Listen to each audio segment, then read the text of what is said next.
எல்லோரும் மாற்றம் மாற்றம் என்று சொல்கிறோம். ஆனால் எது மாற்றம்? மாற்றம் என்பது ஒரு சொல் அல்ல, அது செயல். மாற்றம் என்பது வெறும் வார்த்தை அல்ல, அது வரலாறு. இங்கே 50 ஆண்டுகளாக மாறி மாறி 2 பெரும் திராவிட அரசியல் கட்சிகள், திமுக அதிமுக இதான் ஆண்டிருக்கு. இந்த கட்சிகள் ஆட்சிகளின் சாதனை.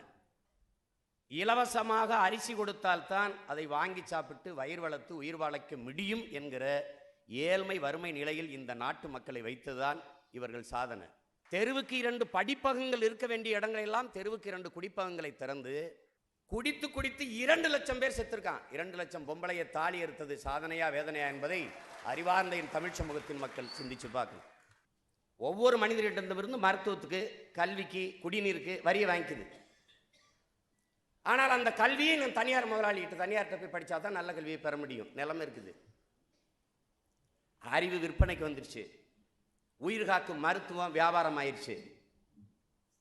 அரசு பெரிய மருத்துவமனை கட்டி வச்சிருக்கு. தம்பி பழனியப்பன் கூட அது குறிப்பிட்டார். அரசை நடத்துகிறவர்கள் யார்? அம்மையார் ஜெயலலிதாவுக்கு உடம்பு முடியல, ஐயா கலைஞருக்கு உடம்பு முடியல. அவர் எம்ஜி ராமச்சந்திராவில் படுக்கிறார், அம்மையார் அப்பலோவில் படுக்கிறாங்க. அப்புறம் எதுக்கு அரசு மருத்துவமனை? அரசை நடத்துகிறவர்களுக்கே அரசு நடத்துகிற மருத்துவமனை மேல நம்பிக்கை இல்லை.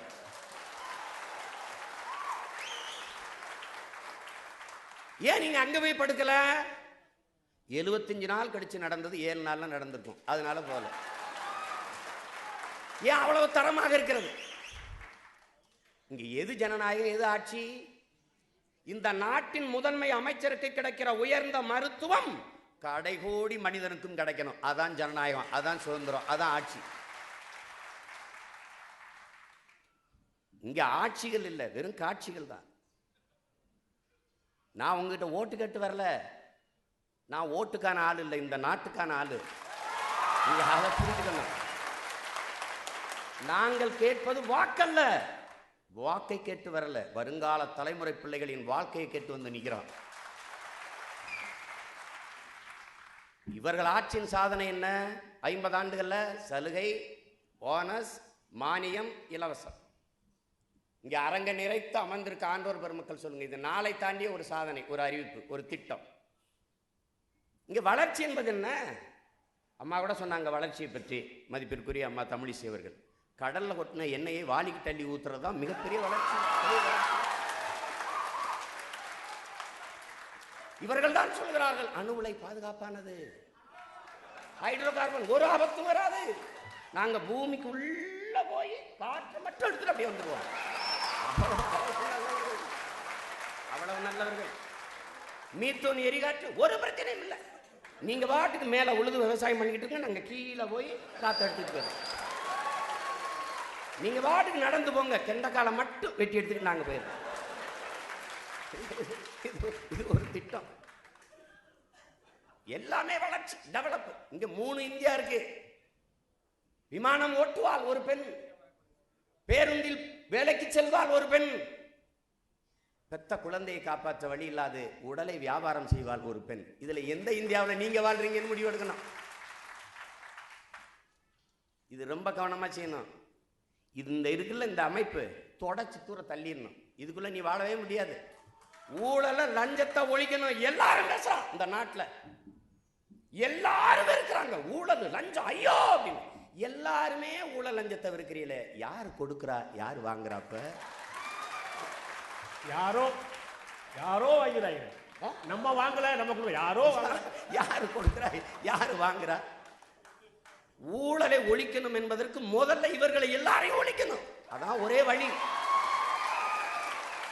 இந்த அமைப்பு தப்பு. நாங்க வந்திருக்கிறது ஆள் மாற்றம், ஆட்சி மாற்றத்திற்காக அல்ல, அடிப்படை அமைப்பு அரசியல் மாற்றத்திற்கு வந்திருக்கோம்.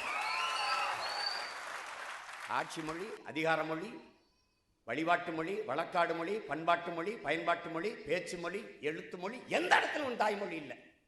இவர் எல்லாரும் தமிழ் படிச்சு என்ன ஆக போகுதுங்க? தமிழ் ஒரு மொழி அல்ல, என் முகம், என் முகவரி, என் அடையாளம். அதான் முக்கியம். ஒவ்வொரு தேசியத்தின் உயிர் மொழி. மேடையில் பேசிட்டு இருக்க சீமான் என்ன சாதி தெரியாது. என்ன மதம் தெரியாது. ஆனால் நான் யார்? என் வாய் வழியே வரி என் தாய் மொழி என்னை அடையாளப்படுத்துகிறது. நான் தமிழன், அதான் அடையாளம். அதை மீட்டுருவாக்கம் செய்ய, மீட்சியுற வைக்க ஒரு சிந்தனை, ஒரு வேலை திட்டம் ஒன்றும் இல்லை. அதுக்கு ஆள் இல்லை, எல்லாம் இலவசம். அதை கொடுத்தா முடிஞ்சு. எது? மிக்சி கொடுத்துருவேன், கிரைண்டர் கொடுத்துருவேன், டிவி கொடுத்துருவேன், ஃபேன் கொடுத்துருவேன், எரிவாயு கொடுத்துருவேன். சரி, மிக்சி கொடுத்துருவேன், கிரைண்டர் கொடுத்துருவேன், அதில் எதை போட்டு அரைக்கிறது, எதில் வச்சு எரிச்சு சாப்பிட்றது? சோறு போடுற விவசாயி செத்துக்கிட்டு இருக்கான், அதை பற்றி பேச இல்லை. எப்படி இருக்கு? ஒன்று நீங்கள் விளங்கிக்கணும், ஒரு நாட்டில் ஒரு விவசாயி வறுமையில் ஏழ்மையில் இருந்தால் அந்த நாடு ஏழை நாடாகத்தான் கணக்கிடப்படுங்கிறான். ஒரு விவசாயி சாகிறான் என்பது உனக்கு செய்தி இன்றைக்கு. நாளைக்கு நீ சோர்லாம சாக போறாய் என்பதற்கு முன்னறிவிப்பு, பேரறிவிப்பு, எச்சரிக்கை. அதை நம்ம புரிஞ்சுக்கணும். இங்க எல்லாம் இலவசம். அழுவதனால் எதையும் அடைந்து விட முடியாது, ஆறுதலால் காயங்கள் ஆறாது, தூறல்களால் பயிர்கள் விளையாது. என் தேசத்தை நாசமாக்கிய ஒரே சொல் இலவசம் என்று தவத்திரு குன்றக்குடி அடிகளார் சாடுகிறார். எல்லாம் இலவசம், எல்லாம் இலவசம். ஆனா கல்வி காசு கொடுத்து வாங்கணும், உயிர் காக்கும் மருத்துவம் வியாபாரம், குடிநீர் விற்பனைக்கு வந்துட்டது.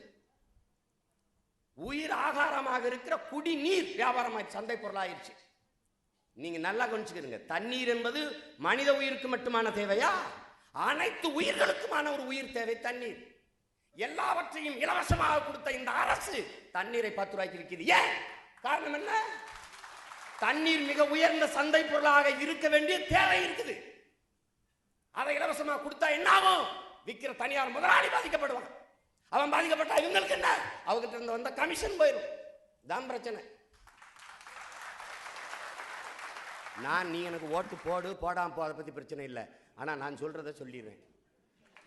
இங்க பாரு, மண்ணை வாழ வைக்காது, மண்ணுக்கு அரசியல் செய்யாது, அதில் வாழ்கிற ஒரு உயிரான மனிதனை வாழ வைக்க முடியாது. நீ நல்லா தெரிஞ்சுக்க. மனிதர்கள் இல்லாத மரங்கள் வாழும், மரங்கள் இல்லாத மனிதர்கள் வாழ முடியாது. அதுக்கு என்ன வேலை திட்டம் இருக்கு? ஒரு ஆளுக்கு 422 மரங்கள் தேவை. ஒரு கார் வெளியிடுகிற நச்சு புகையை கட்டுப்படுத்த 6 மரங்கள் தேவை. எத்தனை லட்சம் கார் ஓடுது, எத்தனை மரம் இருக்குதுன்னு எண்ணிக்கை. 28 மரம் தான் இந்த நாட்டில் இருக்கு. அதுலேயும் பரதாப்பூரில் பாதி சாஞ்சிருச்சு. அம்மையார் ஜெயலலிதா பிறந்த நாளில் 68வது பிறந்த நாளைக்கு 68 லட்சம் மரம் நட்டாங்க. எங்கே நட்டுருக்காங்கன்னு என்கிட்ட கேட்கக்கூடாது. நட்டாங்க. மலை வச்சிருக்கியா? அவ்வளவும் கல்குவாரி. மரங்கள் வச்சிருக்கியா? அவ்வளவு வெட்டி வித்தாச்சு. ஆறு வச்சிருக்கியா? நீர் வச்சிருக்கியா? சோறு வச்சிருக்கியா? என்ன வச்சிருக்க? பேர் வச்சிருக்கேன். பேர் வச்சிருக்கேன். பேர் நீங்க நுட்பமாக கவனிச்சுக்க. மரங்களை வெட்டி வித்தாச்சு, ஒரு தலைமுறை நட்டு வச்சுட்டு போலாம். தண்ணீரை உறிஞ்சி வித்தாச்சு, தண்ணீரை உறிஞ்சி விற்கலாம். எப்படி விற்கிறாங்க? இந்த பெரும் முதலாளிகள் ஒரு 100 ஏக்கர் 200 ஏக்கரை ஒத்திக்கு எடுத்து அப்படி குளத்தை வெட்டி, ஏரியை வெட்டி, நீரை தேக்கி அதை சுத்திகரிச்சு இல்ல, நிலத்தடி நீரை உறிஞ்சி உறிஞ்சி உறிஞ்சி தாயின் மார்ல பால் குடிக்கலாம். இயற்கை யதார்த்தம். அந்த மாரை அறுத்து ரத்தம் குடிக்கிற கொடுஞ்செயலை இந்த வர்த்தகம் செய்து கொண்டிருக்குது. கவனிச்சுக்க. நீ கடையில போய் அண்ணாச்சி கடையில அண்ணாச்சி கிண்லே குடு, அக்வஃபனா குடுன்னு வாங்கி குடிக்கிற. சிட்டுக்குருவியும் காக்கையும் மானும் மயிலும் யானையும் இந்த நாயும் நரியும் இந்த கரடியும் புலியும் சிங்கமும் என்ன செய்யணும்னு யோசிச்சு பாரு. அது செத்தா உனக்கு என்ன நினைக்கிற? அது செத்தா நீ செத்து போயிருவ. அதான் உண்மை. நீ புரிஞ்சுக்க. எல்லா மரமும் இல்ல. ஆலமரம், அரச மரம் 24 மணி நேரம் ஆக்சிஜன் தருது. ஒரு துளசி செடி 20 மணி நேரம் உயிர் காற்று, மூச்சு காற்று, ஆக்சிஜனை தருது. 4 மணி நேரம் ஓசோன் காற்றை தருது. துளசி வளர்க்கிறது பக்திக்கு இல்லை, புத்திக்கு. தெரிந்து கொண்டு வீடெல்லாம் வள. யானை செத்துருச்சு, காக்கை செத்துருச்சு, கொக்கு செத்துருச்சு, சிட்டுக்குருவி செத்துருச்சு. மைனா செத்துட்டா என்ன சீமான்? சிட்டுக்குருவி செத்துட்டா என்ன சீமான்? மலைகளில் இருந்துதான், காடுகளில் இருந்துதான், சோலை காடுகளில் இருந்துதான் அருவி. அந்த காடுகளை நட்டது நீயோ நானோ தம தாத்தனோ பாட்டனோ எவனும் இல்ல. அவ்வளவும் பறவைகள் நட்ட மரங்கள். புரட்சி என்பது தலைகீழ் மாற்றம். மாற்றம் என்பது மானுட தத்துவம். மாறாது என்ற சொல்லை தவிர மற்ற அனைத்து மாறிவிடுங்கிறான் மாமேதை மார்க்ஸ். உங்களிடத்தில் இருக்கிற எல்லா துயர் துன்ப துயரத்தின் துடைத்தெறியதுக்கான வலிமை மிக்க ஆயுதம் வாக்கு. அதை அநீதிக்கு எதிராக தூக்கு. புரட்சி எப்போதும் வெல்லும். ஒரு நாள் நாம் தமிழர் அரசு அதை சொல்லும். நன்றி, வணக்கம். நாம் தமிழர். சீமானை எல்லாம் கூப்பிட்டு 15 நிமிஷம் பேச வச்சா சரியா இருக்குப்பா. 15 மணி நேரம் பேச வைக்கணும். அப்படியே பேசிக்கிட்டே நான் கேட்டு முக்கியமான விஷயம் ஓட்டு வேண்டாம்னு சொன்னார் நினைச்சிடாதீங்க. ஓட்டு கேட்டு வரல தான் சொன்னார். ஓட்டு வேண்டாம்னு சொல்லி நினைச்சிட்டாரு சொல்லி இன்டர்பிரேஷன் தப்பா பண்ணிடாதீங்க. அடுத்ததாக அனைத்து இந்திய அண்ணா திராவிட முன்னேற்ற கழகம் புரட்சி தலைவி அம்மா அணி சார்பாக திரு மாஃபா கே பாண்டியராஜன்.